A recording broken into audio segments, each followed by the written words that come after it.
আমি নামাজের ক্ষেত্রে শুধু ফরজগুলো পড়ি, যেমন ফজরের 2 রাকাত, জোহরের 4 রাকাত, আসরের 4 রাকাত, মাগরিব 3 রাকাত, এশা 4 রাকাত এবং বিতির 3 রাকাত পড়ি। এক্ষেত্রে আমার নামাজ কি কবুল হবে?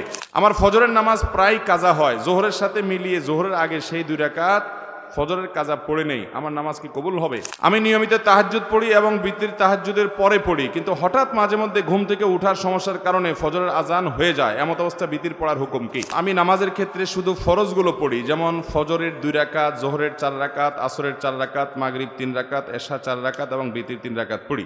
এক্ষেত্রে আমার নামাজ কি কবুল হবে?